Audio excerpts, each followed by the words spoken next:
Picture this. You're standing at the register, you've just decided to buy a new laptop, and the cashier asks one simple question. Would you like to add protection for an extra $200? It feels like a small decision. It is not a small decision, because behind that one question sits one of the most profitable, most misunderstood products in all of retail. And by the end of this video, you're going to understand exactly why that salesperson was trained, coached, and sometimes even bonused to ask you that question in that exact moment. Here's a number to hold on to while we get there. The profit margin on an extended warranty is often 50 to 60%. Not the product, the warranty. That's not a typo, and it's not an exaggeration. It's an industry pattern confirmed across electronics, appliances, and car dealerships alike. And once you understand where that number comes from, you'll never look at that checkout question the same way again. So here's what we're actually doing in the next few minutes. We're going to break down what an extended warranty really is underneath the marketing language, walk through the exact math that usually works against you, uncover the narrow handful of situations where it actually flips in your favor, and by the end, hand you a simple 3-question test you can run silently in your head at any checkout counter in under 10 seconds. Stick around, because the answer to "should I buy this" is almost never what the salesperson wants you to believe. Let's start by stripping away the marketing language, because the name itself is doing a lot of work to make this sound safer than it is. An extended warranty is a service contract that extends coverage beyond a product's original manufacturer warranty, covering repairs or replacement for some additional period of time after that. And today, it's sold on almost everything. Cars, laptops, refrigerators, phones, even mattresses have them now. But here's the sentence that gets conveniently skipped in the sales pitch. An extended warranty is not insurance in the traditional, regulated sense. It's a service contract, and it's usually sold by a third-party administrator, not the manufacturer, which means the terms of what's actually covered can vary enormously from one contract to the next, even for the exact same product. Some contracts genuinely cover almost everything that could go wrong. Others are quietly riddled with exclusions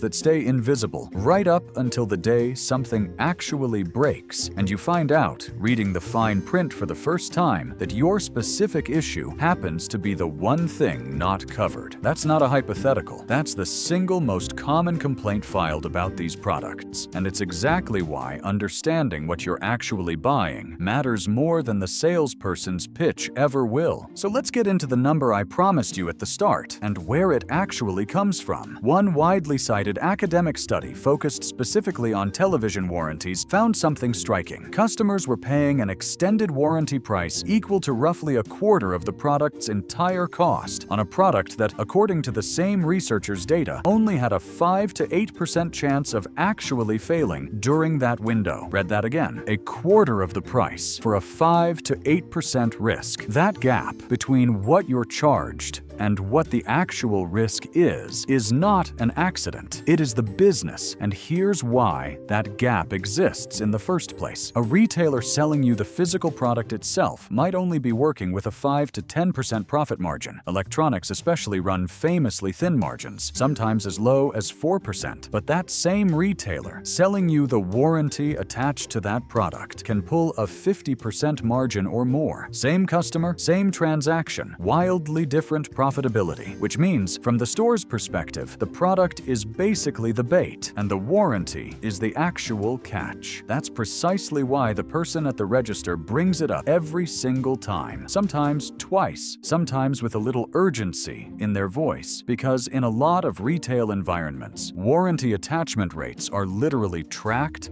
measured, and tied to employee bonuses. You're not imagining the pressure. It's built into their job. Now, I want to be fair here, because this is not a blanket never buy one rule.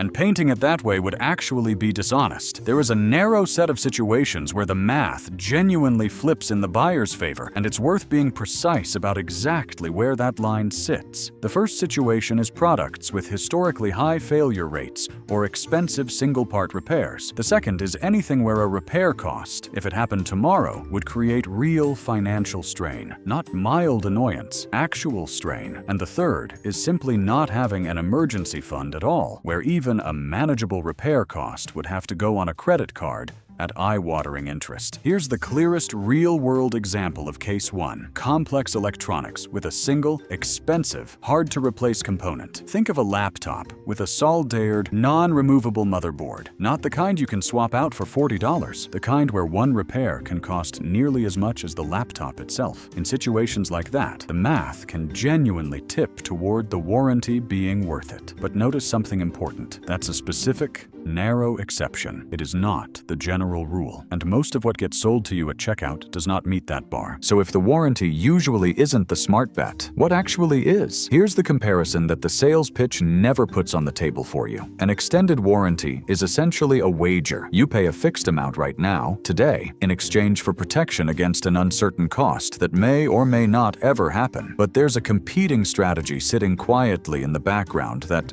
over time, tends to beat it, and it's called self-insuring. Instead of handing that money to a warranty company, you simply set the same amount aside yourself. Let's actually run the math, because this is where it gets satisfying. Say a warranty costs $300, and it only pays out if something breaks. Now picture someone who, instead, quietly puts that $300 into their own savings. If nothing ever breaks, they keep every dollar. If something does break, the money is sitting right there waiting for them. Multiply that decision across every product you buy over a decade. Laptops, appliances, cars, and the person self-insuring consistently comes out ahead of the person buying warranty after warranty. Not because they got lucky, because the warranty company built its pricing model to guarantee its own profit first and your protection second. Now that you understand the math, let's talk about how this actually gets sold to you in the moment, because there are patterns here, and once you can name them, you stop falling for them. The first is urgency. Being told this exact offer is only available right now at checkout